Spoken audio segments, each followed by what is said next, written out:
আসসালামু আলাইকুম প্রিয় লিসেনার্স, আমি মোহাম্মদ সাবিত আলম বলছি। আজকের ঘটনাটি আমাকে বলেছেন রফিক নামের একজন পরিবহন কর্মী। আমি রফিক, দীর্ঘদিন ধরে দূরপাল্লার বাস চালিয়ে আসছি। জীবনে বহু রাত কেটেছে, হাইওয়ে নির্জন পথে হাজারো যাত্রী এসেছে এবং গিয়েছে। কিন্তু 2021 সালের একটি রাতের বাসের ঘটনা আমার এখনো মনে বাজে। ঢাকা থেকে কক্সবাজারের উদ্দেশ্যে রাত 10টায় যাত্রা শুরু করেছিল বাসটি। যাত্রীরা বেশিরভাগ ঘুমিয়েই ছিল, কেউ কেউ মোবাইলে ব্যস্ত। আমি সেদিন ড্রাইভারের পাশের আসনে বসেছিলাম। রাত প্রায় 1:30 হবে। বাস তখন নির্জন এক পাহাড়ি রাস্তা দিয়ে যাচ্ছিল। ঝুম বৃষ্টি শুরু হয়েছিল। ফাঁকা রাস্তা, শুধু হেডলাইটের আলোয় সামনের পথ দেখা যাচ্ছিল।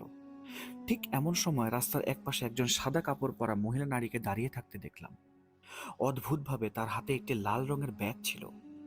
ড্রাইভার আমাকে জিজ্ঞেস করলেন, তাকে কি ওঠাবো?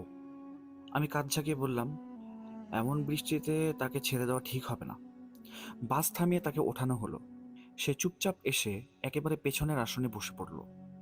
সম্পূর্ণ সময় তার মাথা নিচু ছিল, মুখ দেখা যাচ্ছিল না। যাত্রা আবার শুরু হলো।